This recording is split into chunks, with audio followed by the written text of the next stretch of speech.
Welcome back to the Domain Academy podcast. My name is James Iles, and in this series, we're following 6 established industry professionals as they step into the shoes of brand new domain investors. In April, each participant started with just $500 to strategically buy and resell domain names with the goal of reinvesting their profits to build and grow a portfolio throughout the year until we crown a winner in April 2026. Their goal is to get the highest total sales revenue across the year, and along the way, they'll share their highlights and their lows, and hopefully give you some valuable insights into your own domain investing journey. And every step of the way, the participants have got access to Domain Academy's educational platform and the toolkit, helping them to navigate buying, selling, and valuing domains. Now, just 2 months in, we've already seen 9 domain sales across 4 of our 6 participants. And in today's episode, we're joined by 2 of the 6 who both recently celebrated their very first sales of this challenge. And we're going to dive into their strategies in this podcast. First up, we've got Deepak Daftari, angel investor, entrepreneur, and veteran domain investor who secured his first sale and climbed to second place in the leaderboard this week. And alongside Deepak, we've got Joe Styler, who's Domain Academy's lead instructor, senior marketing manager at GoDaddy, and he also made his first sale recently. So we'll dive into the sales in a little bit, but Deepak, let's quickly recap your progress so far. You've got 4 domains on the spreadsheet at the moment. Looks like you spent around $110. And I know that we talked a little bit about the buys in an early episode, but let's talk through your strategy and the reasons behind these acquisitions. So the one that stood out for me was bisi.io. So can you tell me a little bit about that one? I bought that primarily for the reason that it's a CVCV, and I've been seeing that in the past they have a good sell-through rate, even though it's a .io, and slowly I think because of the emergence of .ai, .io is not having those many sales. But there's always a chance that there are many tech companies who like to, if they don't get the AI, they like to go ahead with the .io. So that was the reasoning, and I think I got it for a good price, considering the renewal rate for .io. So that was my reasoning that maybe not in the immediate 1 or 2 months, but I think within the next few months, I should be able to flip that to another company for a good on enough sum of money. So do you have any companies in mind, or are you hoping that someone's going to come your way? I haven't done any outbound or any research on approaching companies, but as the date comes near to our competition, I think that's something I don't want to do outbound and maximize my returns for an incoming lead. But in 6 months, if nothing happens, then I am going to do a bit of outbound and see how much I can gather from that one, because I really have my hopes high with that one. Yeah, and it was interesting, the renewal fee on it. So what was it, about $45 roughly? 45 or 48, something like that. I think more closer to 48 or something. Yeah, yeah. Yeah. So that's what, like 12% of your budget on that purchase originally. It was a gamble, and I think it might pay off because it's pronounceable, passes the radio test, it's 4 words, it's catchy, and you really can't forget if you hear it once. So I think that's the kind of names founders generally look for when they are looking for a good brand name. Because I've sold similar names, a ton of those in .com. Now those kind of names, if you look at the aftermarket, easily go for high 5 figures, low 6 figures, and founders really right now, if they are on a tight budget, wouldn't like to spend. So I think they would either go with a .co, .io, or maybe a .ai. But now .ai prices are going through the roof. So that leaves them with .io and maybe to a lesser extent .co. If it was an AI name, BISI, similar names I've been seeing, there have been bids of 10,000, 15,000. In fact, I saw a bid on CARA.ai, I think 2 or 3 nights back, but the bid crossed, I think, almost $20,000. And this was an auction at Namecheap. So that's I think resellers fighting. So somebody buying a name for 20,000 wouldn't list it for anything less than 100,000 or maybe Yeah. more. So for a founder who doesn't want to spend that much, I think this makes sense to buy something maybe for much less, for maybe 5,000, 6,000, $8,000. I had a look at name bio earlier, and I saw you can narrow things down by the CVCV pattern. So that's consonant vowel, Yes. and if you use the extension tracker as well, so you can narrow it down to .io. And I saw 801 sales, which surprised me a little bit. And something that surprised me was 50 of them were this year, with an average sales Yeah. price of $1,900. So I think is it for 60 odd dollars in total. Potentially a little bit of a risk, but it looks like it's got some good upside there.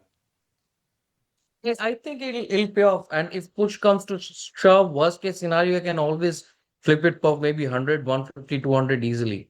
So I'm anyways going to recover that money. So I'm just going to give it a bit of time, maybe 5 or 6 months, and then take a call. Yep, yep, that sounds good. And you've got that set up on the custom lander at the moment. It looks like is it 3333? You're pricing on that? Yes, yes. What's That's it? the trap, that the price is pretty low if somebody just comes and buys it off. Yeah, definitely. What's the pricing strategy there? Because I noticed you've got another one at 1111. Do you just like the I repetition, like or is there those something numbers. behind it? I have been using those numbers just the way Mike Mann had those double eight number strategy.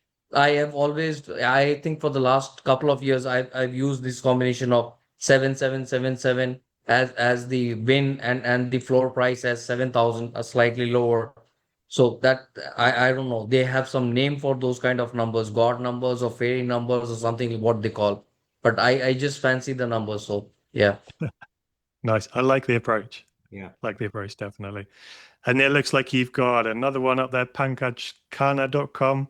Am I pronouncing that right? Yes. So let's talk about that one a little bit, because you told me earlier today that you started outbounding on that one. So what was the initial thoughts about buying it, and then where are we going with the outbound story on it?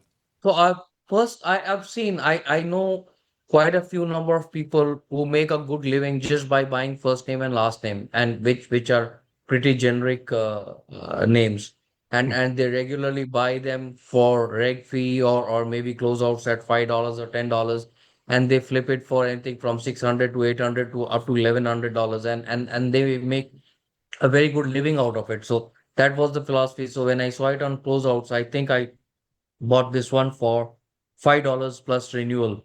So I did a bit of research. There are a lot of companies, CEOs, which are billion-dollar companies, which have the CEO with the same name, the first name and the last name.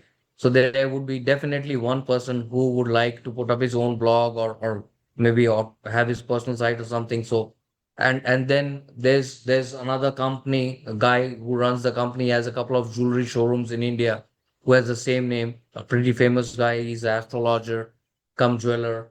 So that's another potential customer for me. So I've been doing a bit of outbound starting today. Let's see where it goes.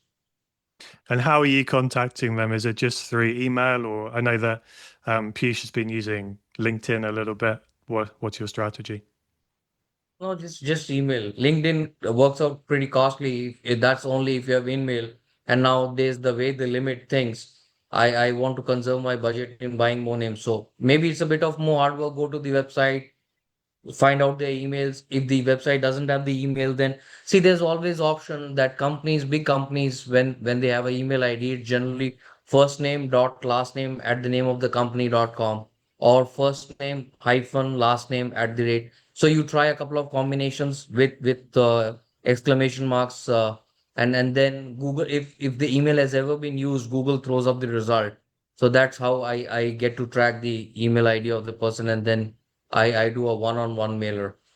It's pretty simple, that I have this name. It's available for this price. It's first come first serve, and this is a checkout link using GoDaddy. So you are exact totally safe and secure to buy the name from GoDaddy, and there are no hidden fees. So that's about it. Just a couple of lines. no long sales pitches. I think that's never worked for me. Yeah, I think when you're, especially if you're emailing CEOs, you've got a fraction of a second to get their attention. So needs to be pretty snappy and to the point, I think, doesn't it? True, nothing more than 4 or 5 lines. They see the name, they see that it can be purchased at GoDaddy, and then they see that there are no other hidden fees or additional fees. I think the message is sent. Then it's simply a question of whether they are interested or not interested.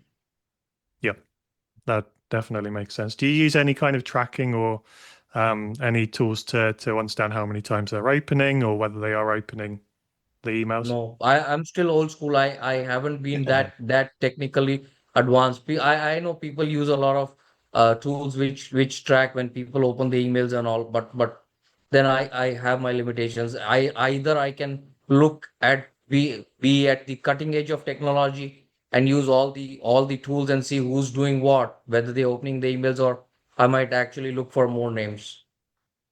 Very true. I was going to ask you at this point whether you're using AI in any of your your research of the names or anything, but it doesn't sound like you. You're going old school. No, I'm old school. I do the hard work. Awesome. And does that hard work take place at GoDaddy auctions or expired domains? Where are you hunting for these names? So my first point of contact is expired domains, and then using the tools I make a shortened list, and then I take the list to GoDaddy auctions and then look at the bids, the data which GoDaddy auction provides, and then based on that data, I do the research on Google, and then based on that I take a decision which names to go ahead with. First of all, I put them on a watch list, and let's say it's at $50 and it's registered in a couple of extensions. So maybe I'll sleep on it for a day and see how many went and how many are still in the list. So if majority of them are there, then I'm pretty sure that nobody's going to touch them at least till $11. That's the general psychology. So as soon as it hits $11, that's when people buy most of the names, either 11 or 5. So I try to buy them by the time they hit $11. But it's a risk strategy because I lose a lot of names from 50 to 11, but then we are all working on a budget. So the more names I can buy, the better the chances. Yeah, it's a very fine balance, isn't it, between finding names at that top end and then letting them go down. I think it's Yes. pretty similar to what Joe was saying in another podcast episode where there's a lot of activity at maybe 50 and then it seems like it drops Yes. down and you experience the same thing as well. True. See, that's the reason, James, if you see, I bought a hyphen name also because in the past I've sold a lot of names which have hyphen and they sell really well, especially to companies who have the exact keywords but are on the .net and really can't afford the .com. For them, if even if it's a hyphen, Google doesn't discriminate if it's a hyphen. So there's a good chunk of companies who are into termite inspection who are on .net or .orgs or .infos. So again, that can easily sell for a couple of $100. Mhm. Yeah, it looks like you've got that one up for a couple of $100. And talking of $200, Deepak, you just made your first sale. So let's talk about that. I was writing notes about what I was going to ask you on this podcast, and I was focused on the buys. And then I noticed on X you posted that you got your first sale. So let's talk about that. It says on the spreadsheet that it was a WhatsApp/social post. So first of all, was it a WhatsApp or was it through your social reach? I think it most probably it was through WhatsApp groups. I am part of a couple of WhatsApp groups and I posted everywhere. But I wouldn't have actually done it yesterday if not Joe would have told me again and again that you need to have a sale or and then I saw the GoDaddy polls on Twitter and that frustrated me more. So then finally I did that yesterday morning. First thing I posted, I made those custom checkout links and I posted on all the WhatsApp groups and on social media. I think on Twitter and Facebook. And I think somebody saw in one of the WhatsApp groups where I'm part of the community and they made the purchase. So this was, I don't think we actually mentioned the name, but primax.org. So primax.org. And Yes. this was your first pickup, I think, wasn't it? Yes. Back in Yes. April. I've always liked .orgs. They sell really well and at a low price point. And there are tons of companies who are on other country CCTLDs who cannot really afford the .com. Maybe it's with the end user, maybe the asking price too high. And somehow I've seen if they don't get the .com, they prefer the .org than the .net. So that was my philosophy, because if you see even LinkedIn or if you see Google, there are tons of companies with that keyword. Yeah. Yeah, I was really surprised. I looked at the research snapshot tool on Domain Academy for this, and I was expecting not many good stats, if I'm honest, because I didn't understand the value of that name at all, I'll be honest. But it had 15,000 exact match searches, $6.78 cost per click, registered in 95 TLDs, contained in 760 different SLDs, and it looks like there's several brands as well. And then 349 data affinity companies, and then a go value of $2,000. So that put me to shame a little bit, because I completely completely disregarded that name from your list originally. So great find on that one, and it was a It's digging $5 the closeout. trenches, the hard work. So when you found this domain on GoDaddy auctions, was it at that $50 price point? Did you watch it go down, or Yeah, can you I remember think so. that far back? It was a few months ago. It was $50, and then I think every day I was watching, and the moment it hit $5, I purchased it. Did you have a valuation in your mind, like an end user valuation of this at the beginning? If it would have been part of my normal portfolio, I wouldn't sell it for less than 2,500 to 3,000. I think that's a very easily doable number. But just because Joe was watching me so closely, I had to let it go for $200. Yeah, I keep sending him WhatsApp stuff. So I was like, hey, Yes. come on, we're not even on the board yet. But James brought up a good point when we were talking the last couple of days. So it is a lot of hard work, like you said, to find the right names. But once you do, and you make money on the buy, right? Like that's the important thing for any investment. You make money when you buy. And there's plenty of room, like you said, with that four-letter.io, right? I want to sell this for thousands, but I know I can, get more than I paid for it back, right? So one of the things is nobody wants to come on this podcast when we're doing these second rounds of the podcast and come back with a zero. So what's been interesting is that everybody made a sale right before the podcast. So we always talk about how domain names are illiquid, right? And we've got some, of arguably some of the leftover stuff, right? The closeouts and the hand reg, and they're not typically things you would think of as being liquid. But everybody made a sale because we didn't want to come in, and you made it like instantly, right, when you wanted Yeah. to. So, I think you're profitable, Mike's profitable. I'm not, because of my strategy, which I, get into when James asked me a bit. But I think that I made money. I was like, oh crap, I'm running out of my budget. I need to get some more money. Let me sell something. I'm going to be on the podcast. And I was able just to, basically, without even putting it up for sale, just, quickly sell it. And I think that that's a really good takeaway. Again, it's not easy. And if you're watching this and you're new, there's a learning curve, right? So, check it out. But the data that James talked about, trying to figure out, is this name worth money? Is there a lot of interest? Is there a lot of potential buyers? That's good stuff to look at. But it's also really cool, I think, that, anybody can sell something and make money, quickly if you pick the right names. So that's something I wanted to point out.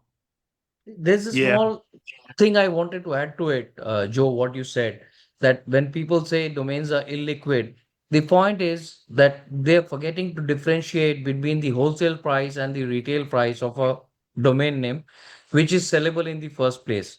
So maybe you are looking at end user pricing, which is a retail pricing when you buy the name. But if you really need money, you can any day sell it for a wholesale pricing and get some money in your pocket Mhm. if you need it then and there. Yeah.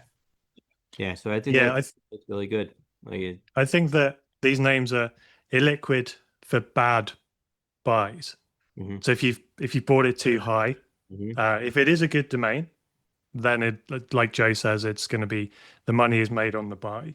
And I think that what we've seen here, every single domain name, I believe, that's been sold so far, all of the 9, they've been to other investors. So that, I think, for newer investors coming in, I think that shows the power of having a good network and having the ability to, touch base with other domain investors. And, a lot of these domain investors are also not in the trenches like Deepak is. Yeah. They're not really hunting through those $5 closeouts. So there may be opportunities there to find the lower value, the $5 closeouts, and then produce them for an investor for the $100 or so. I think that Mike on the last podcast also said that a lot of domain investors have started that way. And it's interesting that organically, I think everyone's veered towards that way of thinking too. Awesome. Let's move on to Joe. Joe, you've bought 19 domains so far, if I'm right. Just bought one. Wow. So I'm up to 20 now. You just bought another one. Okay. All right. We've got to talk about that one. But when I did my notes not long ago, it was 19 and it was, I think, about $373. So about a quarter of your original budget left. And I see a wide mix of geos and then 2-word or keyword domains as well. So talk us through, let's start with some of the geo names. Can you talk about your strategy behind those and the price points involved as well? Yeah, so I think that on the geo names, like let's say Mesa Patios, that's a town near me, and it's got a few 100,000 people in it, and this is Arizona, so it's warm all year. People are outside in their patio all year round, and that's a big business here, right? So, when you think about names that are like that, there's going to be local businesses that want to get an edge up. I look around. In Google and the keyword tool, there's a decent amount of searching that happens for that. There's ads. That's one of the things I like to see when I'm considering buying a name. I want to see on Google if ads show up at the top and bottom. Like, do people really want to show up for those words? Are they willing to pay money to be there? Because if they are, then they're usually, more likely to buy a name that's going to help them with their business. So it shows up for that. One of the other things is, again, we'll get back to our network. I know people in the area. I haven't called anybody yet, but I could call people that, are in that business in construction and landscaping. There's a bunch of people that I know I can talk with and say, hey, are you interested in this name? So it goes back to, what we covered earlier in one of the episodes, really buying names that you're familiar with your strength. A lot of the geo names that I bought are Arizona based or, local towns, because I know those areas really well. I never would have known a first and last name of an Indian person like Deepak did. You know what I mean? So that's him using his strengths and knowing, hey, they're CEOs. This is a popular name, but I have to use what I'm familiar with, and that's why I picked those geos. And then the other names, the 2-word names that are just kind of random, like the one that I sold, random meaning not geo. Stock primer. No, it's not primer. I don't know how you pronounce it in England, even though it's spelled the same way. But it's that's a name that didn't check all the traditional boxes, of other TLDs being used, but it's a name that I know you can instantly make money on. For it's evergreen, like forever. For hundreds of years, people have been talking about making money in the stock market since it existed, right? There's all different types of investors in stocks, and everybody wants to be seen as an expert, and everybody's got their own opinions and their own shows and their own books, right? So if you wanted to start a blog on that, if you want to write a book about that, that name gives you instant credibility. It's a short 2-word name that shows that you're in the education of people and interested in stocks and investing. So you could quickly and easily build out a little site, and I'm sure that you could sell that site on to somebody like in Flippa or something like that, once it has traffic, or you could build a little channel on it, whatever you wanted to do. I'm sure with very little work, you could produce something and sell it just, beyond the name. And I knew that to the right buyer, you're going to make money by selling your books or your classes or whatever it is. And that's a decent markup. Usually when I look at affiliate type services, they're usually 30, 40, 50% affiliate revenue. on things that are educational like that. So I know that they have to be making a decent profit to be able to pay people 30, 40, 50%, affiliate marketing money. So figuring out a name like that that's educational based and in the stock market where everybody, is, that it's gonna sell. Probably 3 to 5,000 range, easy. That's a good price point for that. So I figured that I could sell that on to an investor. So it looks like from the sheet it was $100 investor sale pretty shortly after you acquired it. So looking at the research snapshot tool again, I didn't find many good stats, like traditionally good. Right. So it was registered in one TLD, contained in two, but it had a go value of $1,500 and a brand par valuation of 4,245. So Right. it those valuations do signal some like you say, some value in that market specifically. So how did you go about selling this one? Well, it's our network. So I just happened to be on a call with Amar, and I said, I gotta make some cash, so I'm gonna stop buying real estate names and start buying some two-word names that I know I can sell on real quick. I charged them $100. I would have wholesaled it on NamePros for probably 200. I think I would have got some people that bought it for 199, 200. The only reason I did it was to beat you by $1, right? And then you made a sale and came up with another $99 sale. So then you beat me like the same day. But I just wanted to see if I beat you by $1. So that's how I picked the price. I think it's worth 200 wholesale. Like I said, I think you could outbound that to different people that are doing educational materials, because for them it's a strong brand. I think Brandpa is more what I'm looking for on the name like that. Like, it's a brandable, but it's a brandable that is evergreen, right? Because stocks aren't going away and people teaching you about stocks aren't going away. And there's a giant base of people that want to make money teaching you about how to invest in stocks. So I think that, for somebody who's wants to be in the market or set themselves apart with a really short brandable, name that gives them credibility, that definitely is a credible name, right?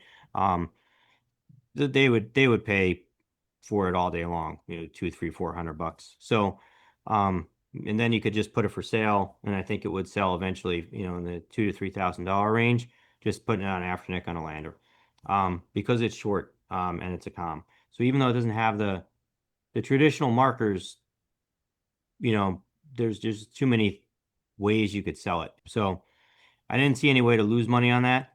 And I thought, I'm going to need some cash flow. So let me buy a couple of names that'll give me cash flow.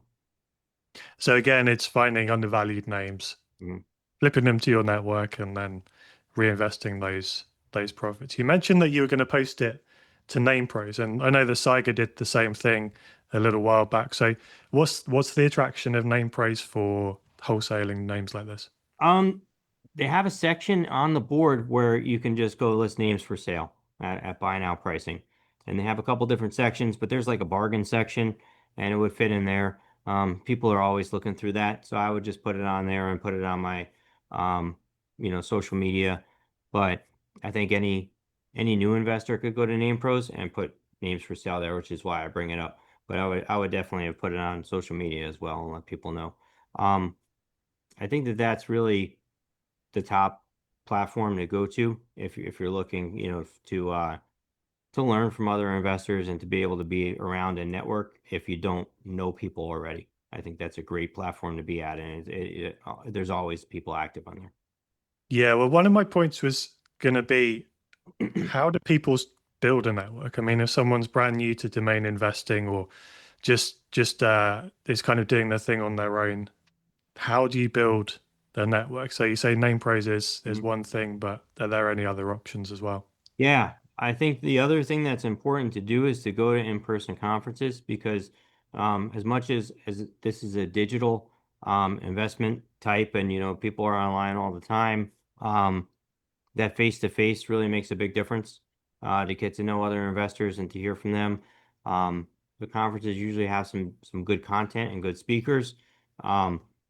When people see you and know that you're willing to come out, especially if you come out more than once, you come multiple times, and they get to know you and know that, hey, this is a real person. They're going to be here next year. They're not going to, try and scam me or whatever. And they'll be more open to talk with you about things. So I think really going to some of the conferences, are, and ICA has a meeting. So if you go to ICA, Internet Commerce Association, if you go to their site, that's a trade organization that helps protect domain investors. It's really very good, and they have networking events that you can go to as well, at the conferences, or they have their own event in Vegas, usually in January. So those are great places to actually, meet other people and network with them. Yeah, and I think they have Ask Me Anythings as well throughout the year, scattered around as well. So if in person for ICA is not an option for you, then it is. But yeah, for conferences like that, especially ICA, where they go out hiking and they do other networking activities, it's amazing how open people are. Like established investors, how much you can learn from those investors at those events, isn't it? Yeah, and there's also a lot of content online. There's things you can watch to learn besides this. There's Domain Sherpa does Amar's on there, the guy who bought my name. He gets to hear from experts sharing their information every week. There's, a lot of new things that started, like there's Twitter Spaces with Josh Friesen and Shane Coltra, and Todd is on there, and you have 10 with Jen. There's a lot of different things you can watch. So if you go to domaining.com, that's a consolidator for blogs, and you can learn about different events and things that are happening either live or things you could tune into. So it might be like Twitter Spaces live, or you could go watch the podcasts. Yeah. Sticking with in-person events just for another minute, there's NamesCon in America is the largest one. As we're recording this, is coming up in November this year in Miami. Then there's Domain Days Dubai, which again is later on in the year. There's Domain Summit in London. Deepak, are there any events over in India that you'd recommend people went to if they were over there? We do a lot of small ones, but not conference per se. There used to be a few events a couple of years back. This was pre-COVID, but then COVID happened, and then there was a lot of disruption. So last 2 years we've been planning, but then it's a lot of work, and it's been that somebody has to do it dedicatedly. And since most of the people are into full-time either domaining or building their companies or running full-time businesses, so it's been there. But I think probably in the next 6 months there should be something coming up in India, which is like a proper conference. I'm sure Joe remembers pre-COVID, we had a couple of things. Even NamesCon India happened once in Mumbai. So there were quite a few, at least one signature event every year.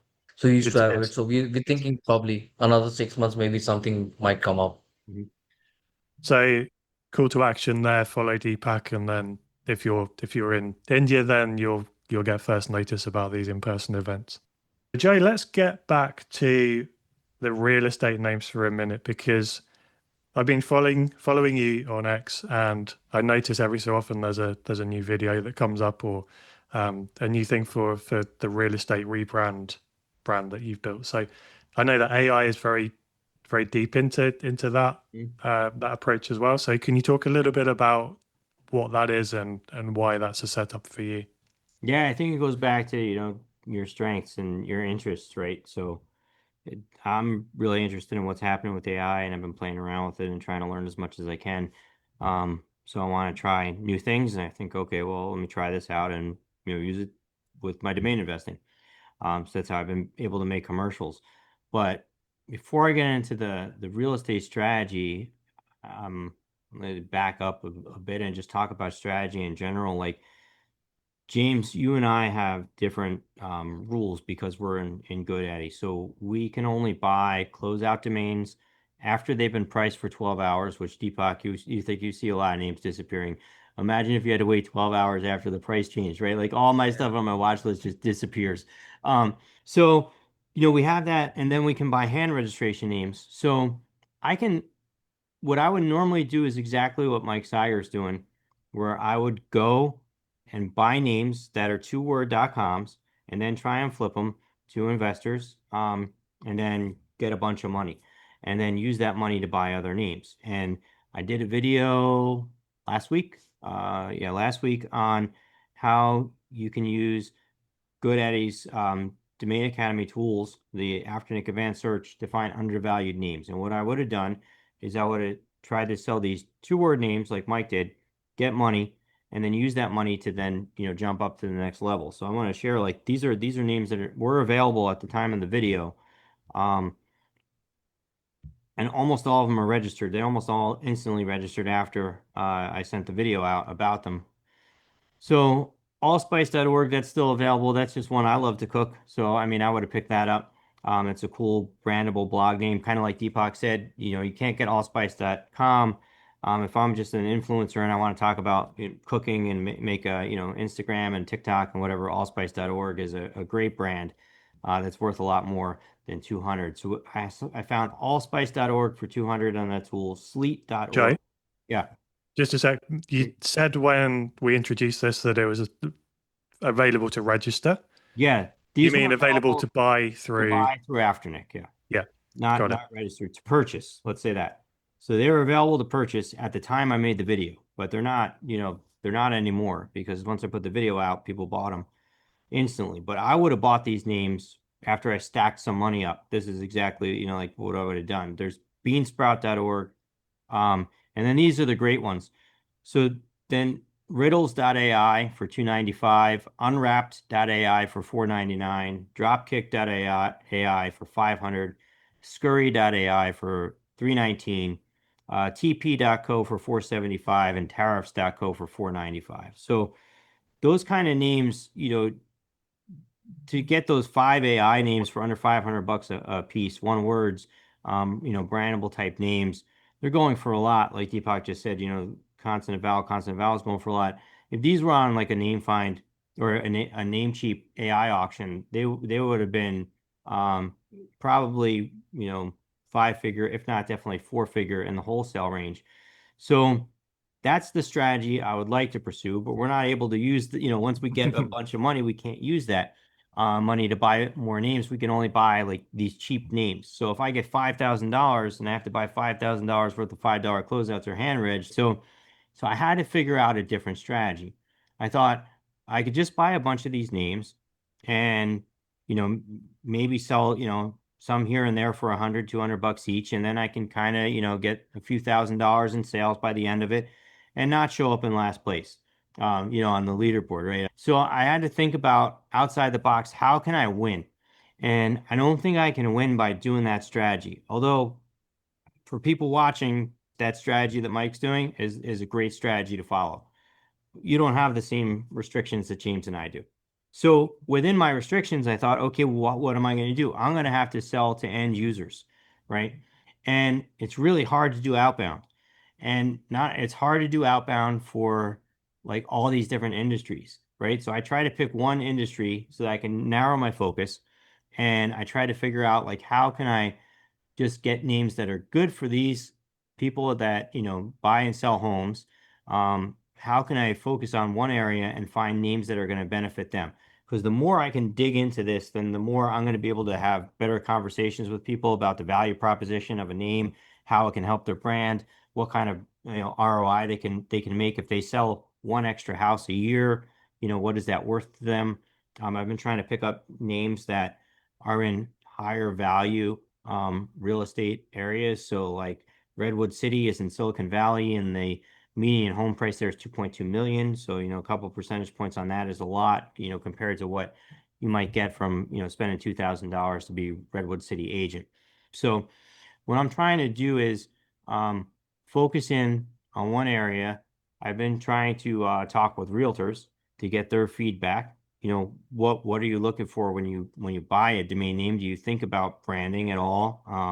So I started the site Real Estate Rebrand so that I can become more of an authority in the space for real estate. So when I reach out to people and say, hey, you should really change your name from, Joe Sells Homes in Arizona.com to, My Phoenix Agent or Valley Home Team or whatever it is, then I can explain to them why. And so that was my goal. So I'm really trying to narrow my focus, just to sum it up, in one particular vertical I started out wider and I thought I have to change that. So I started out like with Mesa Patios and, I think I have Arizona Credit Repair or something like that. These other names. And I thought, well, I'm going to have to just focus on real estate so I can spend my time on one thing. And if I can sell those names, I wouldn't say at full retail because I'm doing outbound, but at a more retail price. So let's say these names are like Team Sonoma's probably 3 to 5 thousand, 2,500 at least. To somebody who wants to be a real estate team in Sonoma should pay that all day long. But if I can sell that for 1,500, that's a lot better than selling it, for buying another two-word name and selling it to an investor for $100 or $200 when I won't be able to get those other names like I talked about, like Dropkick.ai. I can't pick those up. So if I can sell these for 1,500 and I can get 10 or 15 sales, then maybe I'm towards the top instead of, just making hundreds of dollars. Yeah, so outbound, you're going to reduce the price of it. It's interesting to focus on real estate. I think that real estate agents and brokers are very, very aware Mhm. of their online image and the power of even platforms like Instagram and TikTok and things. I know that they're leveraging at the moment. So, having a good domain name on those videos could potentially help a home stick in someone's mind. One more question for you, Joe, which we didn't get to earlier. What was the domain you bought today? Oh, so I used AI for that. So I've been using AI to make commercials for my domains. I'm really trying to show that it's a brand that's selling this that helps realtors to differentiate themselves and sell more homes. So that's why, when we talk about doing outbound, we talk about doing it in the right way to try and really benefit people. So that's what I'm trying to do, really benefit people. And I've been using AI to help me build commercials around it and help me find the right, ways to market to real estate agents and things like that. So I also used AI. I set up a save search. I use expireddomains.net a lot, like anyone else would. If you're not using that as an investor, you should go check it out. There's a lot of filters. Another thing that I did was use GoDaddy auctions. And I used GoDaddy auctions and set up a search that's a saved search. You can save your search and have it email you every day. And so it'll email you different results based on what you say. Like, I only want to see .com. I only want to see a certain length. I want to have these keywords in it, like homes or agent or other things that I'm looking for the real estate. And then what I did is I get, my list and say it's 1,000 names for the week. I take it and I put it into, I think I put this list for the one I bought today into ChatGPT. So I'm using ChatGPT and I'm using Gemini's paid models. They're better. And I asked ChatGPT to look at all these names and tell me the top 5, tell me why, and tell me who the prospective buyers would be and what the prospective price would be that I should expect from this. And so it's not always great, but it found one that I wouldn't have even known about, and it's NNNagent.com. So it's NNNagent.com. And I had no idea about this until I started researching it. But ChatGPT told me that this is a commercial real estate type, and it's very competitive. And what it is it's when, and don't quote me because I'll have to go look, but it's when somebody pays for they pay you rent, and they're also responsible for any insurance, and they're also responsible, I forget, for upkeep themselves. So I'm pretty sure that's what it is, the 3 N's. So that basically, if they're paying for upkeep, like HVAC things break or they're, whatever property stuff they have, the landscaping, and they're paying for the rent, and they're paying for the insurance, then me as an investor, like, you're paying for all my fixed costs, and everything else above that's just profit. So it's a pretty popular way for commercial real estate to be sold. So I looked at it. There's a lot of NNN, whatever, real estate names. NNN agent is really short. I looked it up. Most people do use agents to find these commercial properties to invest in. There's big corporations that run this commercial real estate stuff. So I don't know if they would want it or not, but I would not have seen that name if it wasn't for AI.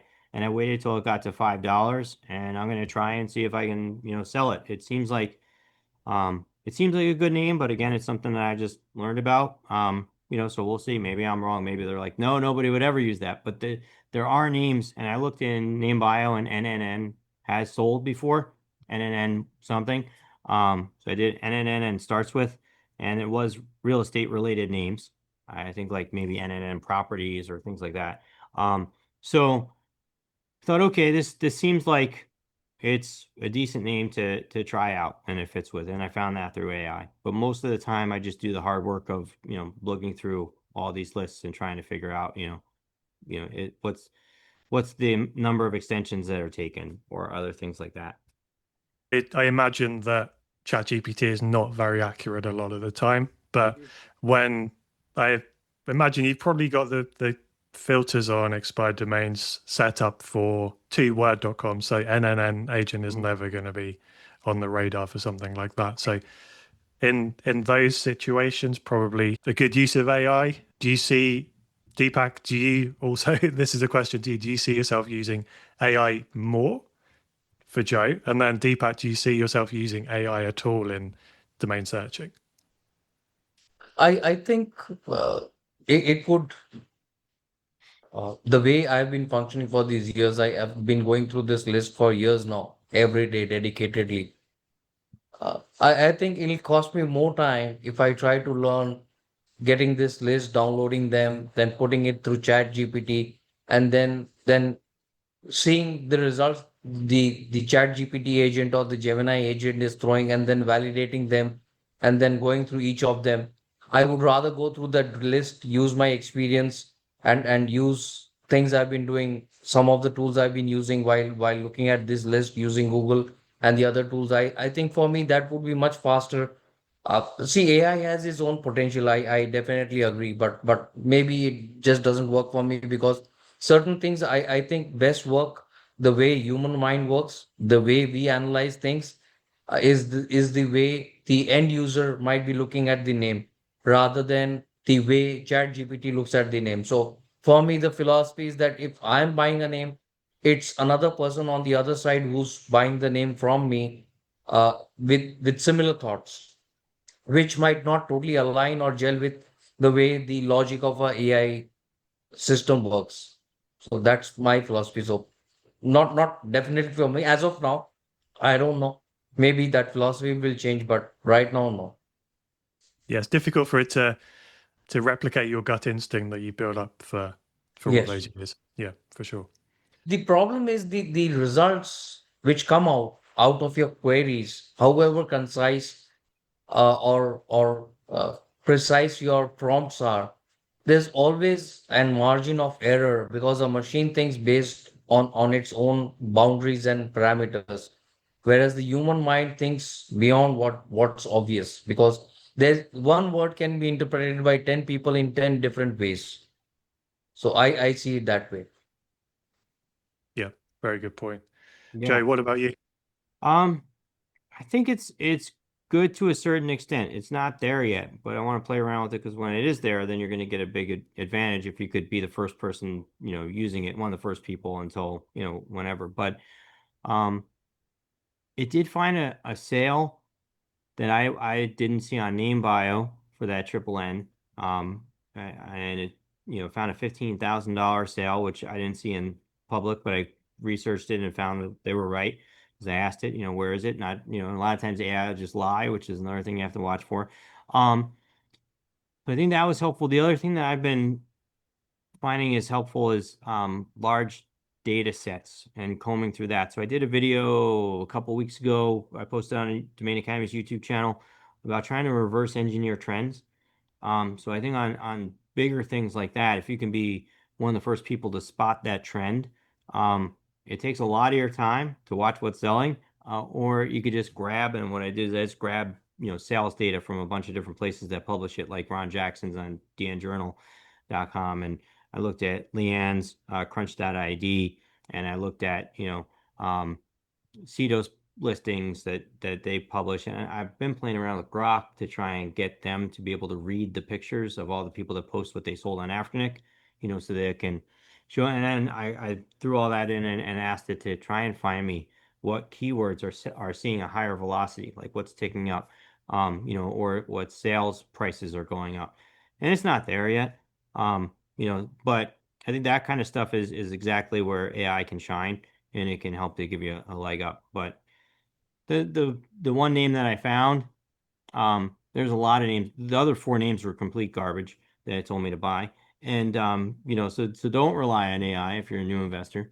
And then, a lot of times when I look at the names that they suggest, it's just like, no, there's no way somebody would buy this name. Like you're crazy. So, it's good. It's just another way to look at the inventory and see if there's something that you missed. But it's not something that I think is, the primary way to find names for right now. If you put the filters correctly in expireddomains.net, it would give you a much concise list as an outcome Mhm. rather than throwing it at ChatGPT and trying to get answers. Right. Yeah, that's that. I start with a filtered list that I put in there because I tried it the other way. And besides the fact that there's just too many names that it doesn't work right, it does come up with a lot of junk. So if you can put some basic filters in, um, that even just I only want to see .coms, or I don't want to see any numbers in it, or whatever you want, like just to narrow it down, even that helps. Yeah, absolutely. And I think that maybe is a good place to end it just before we do. Joe or Deepak, any more words of wisdom that you want to share with the listeners? Joe, you first. I think we talked a lot about data, maybe indirectly and directly at times. Domain investing is like any other investing. You got to really look at the data. So I just encourage people to go check. We do have a full suite of tools on Domain Academy, domainacademy.com/tools. There's expireddomains.net, and you can go and check and learn from other investors, like we said, on domaining.com, or check those other podcasts. The more data you have, the better, and try and stick at first in your own area of expertise, your own niche. Deepak?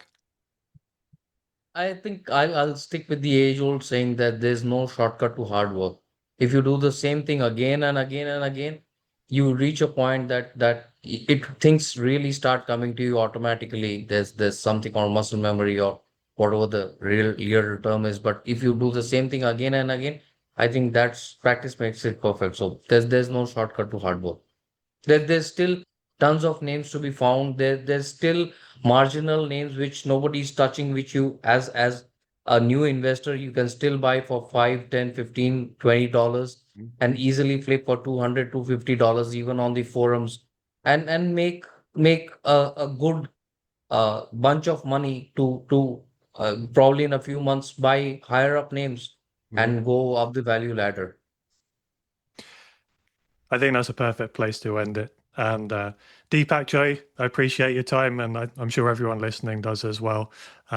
If you enjoyed this podcast, then please make sure you're subscribed, and then you'll be first in line for the next podcast that we release, hopefully in a few weeks' time. But until then, see you later.